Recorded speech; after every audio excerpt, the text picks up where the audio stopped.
എല്ലാവർക്കും നമസ്കാരം. Hema committee report പുറത്തു വന്നതോടുകൂടിയിട്ട് മാധ്യമ ലോകത്ത് നിറഞ്ഞു നിൽക്കുന്ന ചർച്ചയെന്ന് പറയുന്നത് സ്ത്രീ പീഡനങ്ങളെ കുറിച്ച് തന്നെയാണ്. അവസരങ്ങൾ നിഷേധിക്കപ്പെട്ട പീഡനങ്ങളെക്കുറിച്ചുള്ള ചർച്ച കൊണ്ട് നവമാധ്യമങ്ങളും മുഖ്യധാരാ മാധ്യമങ്ങളും നിറയുമ്പോൾ അന്തിചർച്ചകളിൽ പീഡന പരമ്പരകളെക്കുറിച്ചുള്ള ചർച്ചകൾ കൊണ്ട് നിറഞ്ഞു നിൽക്കുമ്പോൾ കേരളത്തിൽ ഏതു ജനതയാണ് സുരക്ഷിതരായിട്ടുള്ളത് എന്ന് നാം ചിന്തിക്കേണ്ടിയിരിക്കുന്നു. കേരളത്തിൽ വാളയാറിലെ പീഡനമായാലും വണ്ടിപ്പെരിയാറിലെ പീഡനമായാലും അങ്ങനെ പീഡനങ്ങൾ ഒന്നൊന്നായിട്ട് എടുത്ത് പരിശോധിച്ചാൽ കേരളത്തിൻ്റെ ജനസമൂഹം നേരിടുന്ന ഏറ്റവും വലിയ വിപത്തായിട്ട് ലൈംഗിക അതിക്രമങ്ങൾ മാറുന്നു എന്നുള്ളത് യാഥാർത്ഥ്യം തന്നെയാണ്. പെണ്ണുള്ളടുത്ത് പെൺവാണിഭം നടക്കുമെന്ന് പറഞ്ഞ മുഖ്യമന്ത്രി ഭരിച്ച നാടാണ് നമ്മുടെ ദൈവത്തിൻ്റെ സ്വന്തം നാടായിട്ടുള്ള ഈ കേരളം എന്ന് പറയുന്നത്.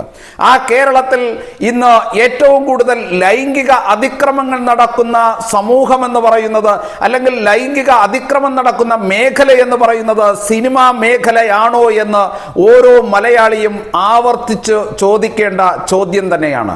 ഏറ്റവും കൂടുതൽ ലൈംഗിക അതിക്രമങ്ങൾ നടക്കുന്ന വിഭാഗം എന്ന് പറയുന്നത് കുട്ടികളുടെ നേർക്കാണ്, ബാലികാ ബാലന്മാരുടെ നേർക്കാണ് ലൈംഗിക അതിക്രമങ്ങൾ പെരുകിക്കൊണ്ടിരിക്കുന്നത് എന്നുള്ളതാണ് ഇതിന്റെ യാഥാർത്ഥ്യം.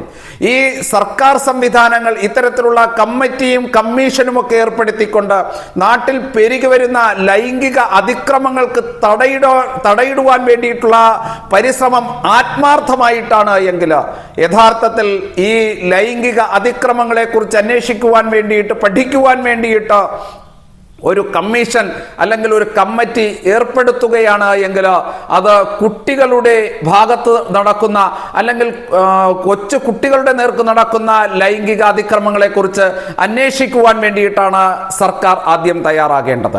മദ്രസകൾ കേന്ദ്രീകരിച്ച് നടക്കുന്ന ലൈംഗിക അതിക്രമങ്ങളെ കുറിച്ച് എത്ര വാർത്തകളാണ് അനുദിനം പുറത്തു വന്നുകൊണ്ടിരിക്കുന്നത്.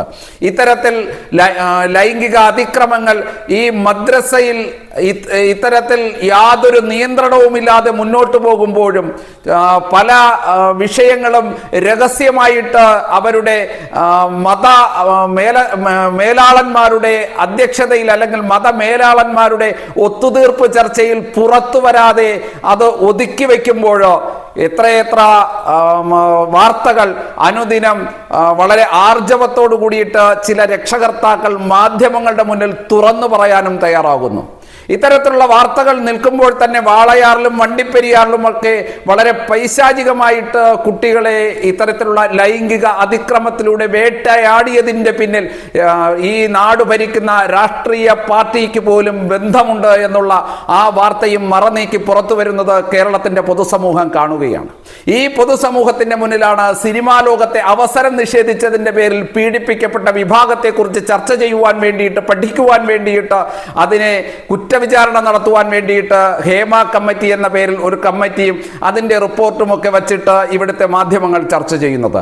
ഇത് ഏറ്റവും കൂടുതൽ പീഡനം അനുഭവിക്കുന്ന ബാലികാ ബാലന്മാരുടെ പീഡനങ്ങൾക്ക് നേരെ കണ്ണടക്കൽ മാത്രമല്ല, പൊതുസമൂഹത്തിനെ അവഹേളിക്കുന്നതിനു കൂടി തുല്യമാണ് എന്ന് നമുക്ക് പറയാതിരിക്കാൻ സാധ്യമല്ല.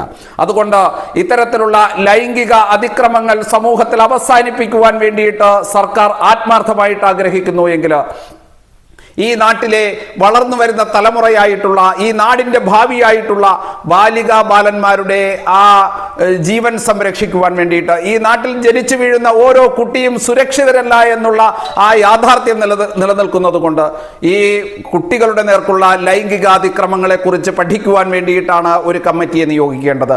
ഈ കുട്ടികൾക്ക് നേരെ നടക്കുന്ന അതിക്രമങ്ങൾ അവസാനിപ്പിക്കുവാൻ വേണ്ടിയിട്ടാണ് നിയമ നടപടികൾ സ്വീകരിക്കേണ്ടത്.